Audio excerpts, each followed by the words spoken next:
بہت بہت شکریہ کرنل اشتیاق صاحب، آپ نے ہماری آنکھیں کھول دی. ہم حقیقت میں ایسے تھا جیسے غفلت کی نیند سو رہے تھے، اور یقین جانیے گا کہ ایک جو عام لیمن پرسن ہے اس کو تو اپنے کچن، اس کی تو دوڑ کچن سے ٹوائلٹ، اس کو تو اپنے کچن کی فکر ہے. تو آپ نے ہمیں جو اویئرنیس دی اور آگاہی دی، یہ وقت کی بڑی اہم ضرورت تھی. اب ہمارے مجلس ذکر میں ایک طریقہ ہوتا ہے کہ ہم کہف میں جاتے ہیں، کہف میں ہم جاتے ہیں ہر مجلس ذکر میں. وہ کہف جو ہے وہ ذکر کی کہف ہے اور وہ مراقبے کی کہف ہے. تو جیسے آپ نے ارشاد فرمایا کہ 5 کہفیں ہیں، ان میں سے ایک خانقاہیں بھی ہیں، اور ان خانقاہوں میں قلب کو اللہ کی طرف مائل کیا جاتا ہے اور وقوف قلبی کے ساتھ وقت گزارا جاتا ہے. اچھا ٹھیک ہے، وقوف قلبی کے ساتھ وقت گزارا جاتا ہے. بیٹا ان سے کہہ دیں پھر ذکر کے بعد وقوف قلبی کے ساتھ وقت گزارا جاتا ہے. آپ نے جو چیزیں بیان کی وہ ہم سب کے لیے بہت ہی زیادہ اہمیت کی حامل ہیں، اور بہت سارے ایسے پہلو ہیں کہ جس میں ہم بہت زیادہ لیک، یعنی ہم اس میں کوتاہی کرتے ہیں. اور حقیقت میں اگر کہا جائے تو ہم میں سے اکثر خواب غفلت کی نیند سوئے ہوئے ہیں. تو سورہ کہف ہر دور میں ہماری رہنمائی کرتی ہے. جیسے آپ نے ارشاد فرمایا کہ اللہ رب العزت کا قرآن ہر دور میں ہمارا نگران ہے. تو یہاں میں چند 2-4 باتیں عرض کرنے کی جسارت کرتا ہوں جو میں نے آپ ہی کے بیان سے اخذ کی ہیں. اس وقت ہماری ساری پرابلم کا روٹ کاز جو ہے، جیسے آپ نے بیان کیا کاز اینڈ ایفیکٹس، تو یہ جو سب کچھ ہم دیکھ رہے ہیں وہ ایفیکٹس ہیں، اور اس کی جو کاز ہے وہ یہ ہے کہ مثلا مجھ سے ایک بڑے سینئر آفیسر نے کوشچن کیا کہ کیا اسلام میں کوئی فارن پالیسی بھی ہے یا قرآنک فارن پالیسی قرآن سے؟ میں نے کہا جی ہاں، اس کے پیرامیٹرز اور اس کے پرنسپلز وہ ڈیزائن کیے گئے ہیں، مینشن کیے گئے ہیں.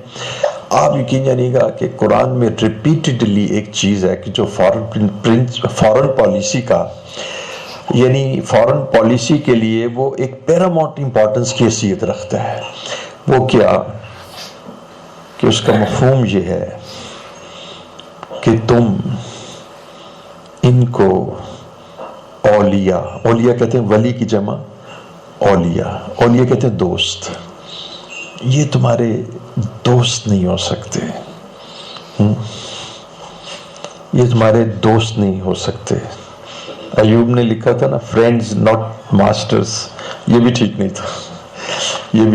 تھا. یقین جانیے گا کہ اللہ جل شانہ بڑی وضاحت سے فرما رہے ہیں یہ تمہارے لیے انتہائی بغض رکھتے ہیں. سورہ بقرہ میں اس کی میں آپ کو، اور جو یہ زبانوں سے کہتے ہیں بغض، زبانوں سے جو اپنی نفرت اور ہیٹرٹ کا اظہار کرتے ہیں، اس سے کئی گنا زیادہ بغض ان کے قلوب کے اندر ہے. یہ فارن پالیسی ہے.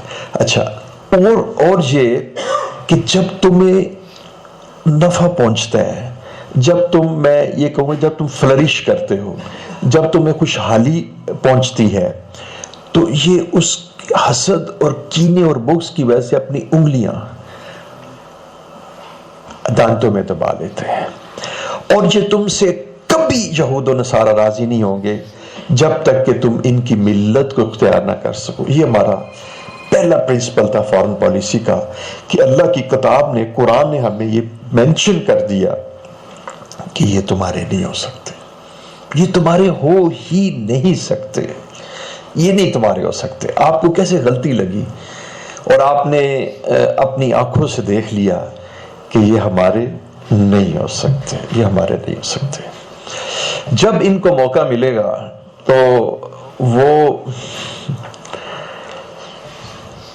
آدمی چلتا ہے تو اس کے قدموں تلے شاید کوئی کیڑے مکوڑے آ جاتے ہیں تو اس کی بھی کوئی حیثیت ہوتی ہے. ایک مسلمان مر جائے اور ختم ہو جائے، چاہے اس کو مینٹل ٹراما دیا جائے، اس کی ان سے کوئی تعلق نہیں. لہذا ہمیں قرآن ایک اصول بتایا تھا کہ تم ان کو دوست نہ بناؤ. بس یہ میں کہتا ہوں یہ فارن پالیسی تھی کہ جس کو ہم نے فالو نہیں کیا، جس کے یہ سارے ریزلٹس ہیں. اور اس کو صحابہ کرام نے بڑی اچھی طرح سے اس کو جان لیا تھا. محمود غزنوی نے، صلاح الدین ایوبی نے، محمد بن قاسم نے، ہمارے جتنے بھی ہیروز تھے وہ اس کو بیس بنا کے چلتے تھے. دوسری بات میں آپ سے عرض کروں گا، کیونکہ مجھے آپ کی وجہ سے کچھ حوصلہ ہوا. عموماً ہمارے ہاں تزکیہ نفس کی بات ہوتی ہے، پیوریفیکیشن آف سیلف، اندر کے بھی گندگیاں راستے نکل جائیں. تو یہاں پر مجھے آپ کی بیان سے کچھ ہمت ہوئی کہ میں بھی کچھ بیان کروں. دوسری بات میں آپ کو عرض کروں، میں اللہ تعالیٰ کی رحمت پر اتنا یقین رکھتا ہوں کہ پاکستان کا کوئی بال بیکا نہیں کر سکتا، یہ میں یقین رکھتا ہوں. لیکن ایک چیز ایسی ہے جو ہمیں تباہ کر دے گی، اور میں بڑے وثوق سے کہتا ہوں اور بڑی مشاہدے سے کہتا ہوں کہ ایک وہ چیز ہے کہ جس کا ہم مقابلہ بھی نہیں کر سکیں گے اور جس کا کوئی علاج بھی ہمارے پاس نہیں ہوگا، اور وہ چیز فرقہ واریت ہے. جس وقت فرقہ واریت، اس وقت ان کی پوری کوشش ہوگی کہ ہمیں فرقہ واریت سے، دیکھیں ایکسٹرنلی کیا کریں گے، کچھ شہادتیں ہو جائیں گی لیکن انشاءاللہ کچھ بھی نہیں ہوگا. یہ شہادت گائے عشق میں قدم رکھنا ہے. لوگ آسان سمجھتے ہیں مسلمان ہونا، تو ایسی کوئی بات نہیں ہے. کوئی آدمی اللہ کی بارگاہ میں پیش ہو جائے اور اللہ کو جان دے دے. اصل چیز یہ ہے کہ یہ ہمیں اندر سے کمزور کر کے توڑیں گے، اور اندر سے کمزور کرنے کا جو اس وقت میرے ذہن میں جو بات ہے، جو پلاننگ ان کفار کے ذہنوں میں گھوم رہی ہے، وہ فرقہ واریت ہے. اب فرقہ واریت سے آپ مطلب اچھی طرح سے جانتے ہیں، یہ بریلوی ہے اور یہ دیوبندی ہے اور یہ اہل حدیث ہے اور یہ فلاں ہے اور یہ شیعہ ہے، اور یہ چیزیں کر کے یقین جانی گلی گلی یہ نفرتوں کو فروغ دیں گے. اور جب نفرتیں فروغ دی جاتی ہیں تو پھر اس کا علاج آپ نہیں کر سکتے. نفرتوں کا علاج تو صرف یہی ہوتا ہے کہ اس کا علاج محبت سے کیا جائے. نفرتوں کو آپ ویپن سے کنٹرول نہیں کر سکتے. ڈیزیکیٹر بام بھی اتنا نقصان نہیں پہنچائے گا جتنا کہ یہ فرقہ واریت. دوسری چیز میں آپ سے عرض کرنا چاہتا ہوں کہ فرقہ واریت سے بچیے. جیسے آپ نے اس میں بہت وضاحت سے فرمایا، عصبیت سے بچیے، کسی کو کافر نہ کیجیے. کہیے آپ نے فرمایا کہ جس کا اللہ بھی ایک، رسول اللہ بھی ایک، بیت اللہ بھی ایک، قرآن بھی ایک اور آخرت بھی ایک، جس کے فرشتے بھی وہی، جو ایمان مفصل اور مجمل ایک ہی پڑھتے ہیں، اس کے بعد یہ عصبیت کیوں؟ اس کے بعد کیا چند فقہی اختلافات کی وجہ سے ہم علیحدہ تو ہو سکتے ہیں، لیکن قرآن اور رسول اللہ اور اللہ رب العزت کی ذات پر ہم مجتمع نہیں ہو سکتے، وہاں ہم فوکس نہیں کر کے اکٹھے نہیں ہو سکتے. لیکن آپ کو میں بتاتا چلا جاؤں کہ سب سے زیادہ نقصان، یہ میری بات آپ یاد رکھیے گا، یہ میں چونکہ آپ ریلیجس طبقے کے لوگ ہیں اس لیے میں کہتا ہوں فرقہ واریت اتنا شدید نقصان پہنچائے گی. اور یہ ٹول آج کفار کے پاس پاکستان کے لیے پرٹیکولرلی ہے کہ وہ فرقہ واریت کے ذریعے سے پاکستان کو ویک کریں گے اور اندر سے توڑیں گے. اور تیسری بات بھی میں نے آپ ہی کے لیکچر سے اخذ کی ہے. یقین جانیے گا کہ ویپنز کا ویپن سے مقابلہ نہیں ہو سکتا. ہم اب آپ جو مرضی کہہ لیجئے، نان مسلم ورلڈ کہہ لیجئے، امریکہ کہہ لیجئے، یورپ کہہ لیجئے، اسلام دشمن جتنے بھی عناصر ہیں، ہم ان کا مقابلہ ویپن سے نہیں کر سکتے. ہم ان کا مقابلہ نیوکلیئر ویپن سے، میزائل سے نہیں کر سکتے. ہم ان کا مقابلہ صرف ایک چیز سے کریں گے، وہ میں آپ کو یقین سے کہتا ہوں کہ اس پر کوئی چیز غلبہ نہیں پا سکتی، وہ عشق الہی ہے. وہ عشق الہی اور عشق رسول ہے. صرف عشق الہی. ابھی آپ نے کچھ اشعار پڑھے تھے جس میں آپ نے کہا تھا شمشیر بھی اور اللہ اکبر بھی، وہ بھی کام نہیں آئے گا جب آپ کی نیت درست نہیں ہوگی. اور یقین جانیے گا میں اس بات پر اس وقت 2018 میں آپ کے سامنے بیٹھا یقین رکھتا ہوں اور اللہ تعالیٰ کی رحمت کو دیکھ کے کہہ سکتا ہوں کہ آپ لوگ اگر ایمانی جذبے کے ساتھ نعرہ تکبیر اللہ اکبر کہے اور اس کی آواز یہود و نصارہ کو چلا جائے تو وہ برداشت نہیں کر سکتے. لیکن بات وہی ہے کہ جیسے میں مثال دیا کرتا ہوں، امام غزالی نے مثال دی ہے کہ آپ کاغذ کے اوپر آگ لکھ دیں تو کاغذ نہیں جلتا، لیکن آگ کی حقیقت آپ کاغذ کے قریب لے آئے تو کاغذ جل جاتا ہے. جس وقت آپ کے اندر عشق الہی اور عشق رسول ہوگا، اتباع سنت ہوگی، اس وقت آپ کہیں گے اللہ. تو یہ جو اللہ کہنا ہے نا، اس سے جو سفید پہلے سے نا وہ گر جائیں گے. میں آپ کو عرض کرتا ہوں کہ آپ نہیں مقابلہ کر سکتے، ان کی ٹیکنالوجیز کا آپ نہیں مقابلہ کر سکتے. البتہ جیسے کہ ہمیں قرآن نے حکم دیا ہے کہ تم اپنے گھوڑوں کو تیار رکھو، مستطاعتم، اپنی استطاعت کے مطابق تم اپنی پریپریشن کرتے رہو. لیکن یہ ہے کہ ہم اگر صرف پریپریشن کے ساتھ تقابل کر کے مقابلہ کرنا چاہیں تو ہم غلبہ نہیں پا سکتے. ہم غلبہ پائیں گے کہ وہ جو سنت حکم ہمیں دیا گیا ہے کہ پریپریشن کا وہ تو کرنی ہے اور ہم نے کی ہے، لیکن ہم جو غلبہ پائیں گے وہ عشق الہی سے پائیں گے، عشق رسول سے پائیں گے. ہم اللہ کی محبت، اور جب ہمارے سینوں میں اللہ کا عشق ہوگا نا تو میں آپ کو بتاؤں پھر آپ پر کوئی غلبہ نہیں ہو سکے گا.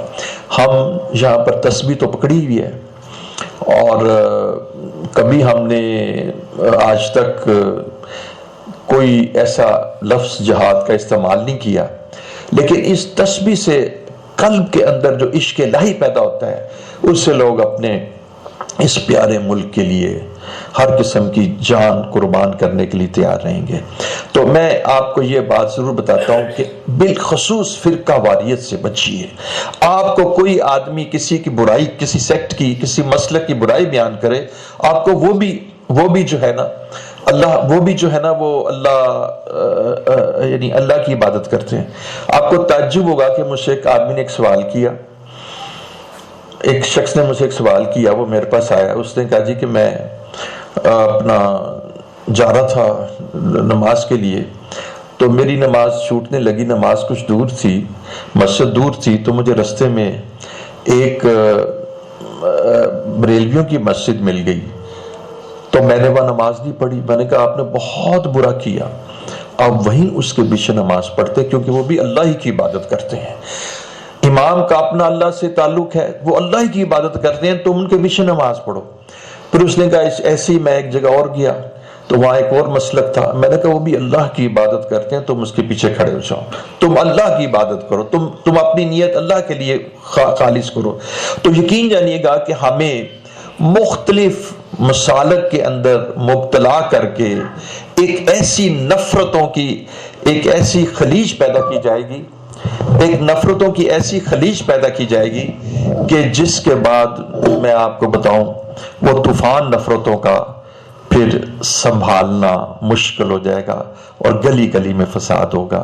یہ وہ کفار کا ایک طریقہ ہوگا کہ جس کے ذریعے سے وہ اپنے مقاصد کو اچیو کر سکیں گے. تو دیکھیں آپ اب جیسے کہا جاتا ہے نا، اپنے مسلک کو نہ چھوڑو اور دوسرے کے مسلک کو نہ چھیڑو. اپنے مسلک پہ قائم رہیے، لیکن کسی کی نہ تنقید کیجئے، نہ تنقیس کیجئے، نہ تردید کیجئے. یہ چند الفاظ یاد رکھیے، کسی کی تنقیس بھی نہ کیجئے، کسی کی تردید بھی نہ کیجئے، اور کسی کی یعنی تردید بھی نہ کیجئے، تنقیس بھی نہ کیجئے، تنقید بھی نہ کیجئے، کرٹیسائز بھی نہ کیجئے. آپ اپنے مسلک کے معاملہ رکھیں. تو یہ کفار جب آپ ایسا کریں گے، میں جانتا ہوں کہ بعض ایسے خطیب حضرات ہیں جو بڑے جوشیلے ہیں اور ان کو بڑی آسانی کے ساتھ ان کو فلیئر اپ کیا جا سکتا ہے. بعض اختلافی مسائل کو دے کر ان کو فلیئر اپ کیا جا سکتا ہے، اور اس کے بالمقابل دوسرے خطیب جو دوسرے مسلک کے ہیں ان کو بھی کچھ مسائل دے کے ان کو بھی فلیئر اپ کرایا جا سکتا ہے. یوں دو طبقات کی آپس میں لڑائی اور نفرتوں کے سمندر کھڑے کیے جا سکتے ہیں کہ یقین جانیے کہ یہ انتہائی مضر ہے. دیکھیں علی اجویری رحمۃ اللہ علیہ لاہور میں راوی کے قریب آ کے بیٹھ کے، اور ہندو تھے، اس زمانے میں سکھ نہیں تھے، ہندو تھے، اور یقین جانیے کہ وہ ہندوؤں کے کام کرتے تھے اور ان کے مسائل کو حل کرتے تھے، وہ ان کو کوئی قرآن و حدیث نہیں سنایا کرتے تھے۔ اتنی محبتیں انہوں نے بکھیری کہ انہوں نے آ کے کہا اے بابا، جو تیرا مسلک، جو تیرا مذہب وہ ہمارا مذہب، اور یہ ہندو مسلمان ہونے شروع ہو گئے۔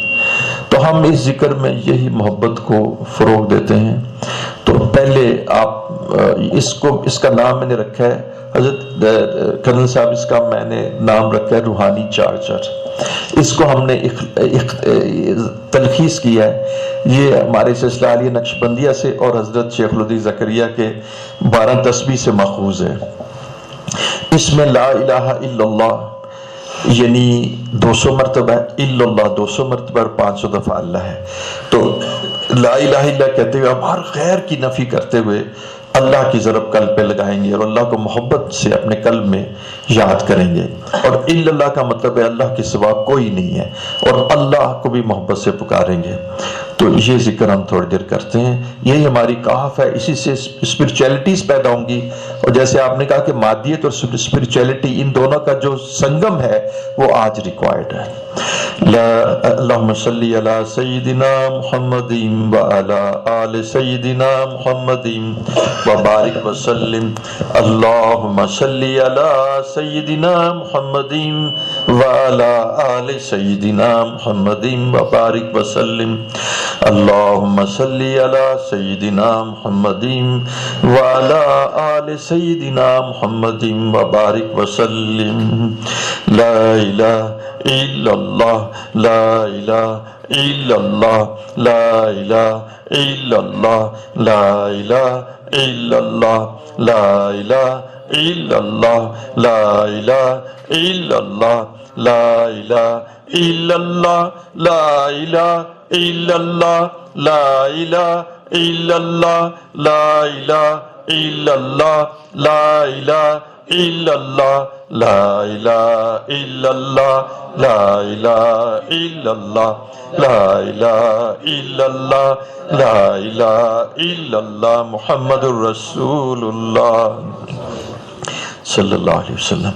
لا الہ الا اللہ، لا الہ الا اللہ، لا الہ الا اللہ، لا الہ الا اللہ، لا الہ الا اللہ، لا الہ الا اللہ، لا الہ الا اللہ، لا الہ الا اللہ، لا الہ الا اللہ، لا الہ الا اللہ، لا الہ الا اللہ، الا اللہ، لا الہ الا اللہ، لا الہ الا اللہ، لا الہ الا اللہ، لا الہ الا اللہ، لا الہ الا اللہ، لا الہ الا اللہ، لا الہ الا اللہ، لا الہ الا اللہ، لا الہ الا اللہ، لا الہ الا اللہ، لا الہ الا اللہ، لا الہ الا اللہ، لا الہ الا اللہ، لا الہ الا اللہ، لا الہ الا اللہ، لا الہ الا اللہ، محمد الرسول اللہ صلی اللہ علیہ وسلم۔ لا الہ الا اللہ، لا الہ الا اللہ، لا الہ الا اللہ، لا الہ الا اللہ، لا الہ الا اللہ، لا الہ الا اللہ، لا الہ الا اللہ، لا الہ الا اللہ، لا الہ الا اللہ، لا الہ الا اللہ، لا الہ الا اللہ، لا الہ الا اللہ، لا الہ الا اللہ، لا الہ الا اللہ، لا الہ الا اللہ، محمد الرسول اللہ صلی اللہ علیہ وسلم۔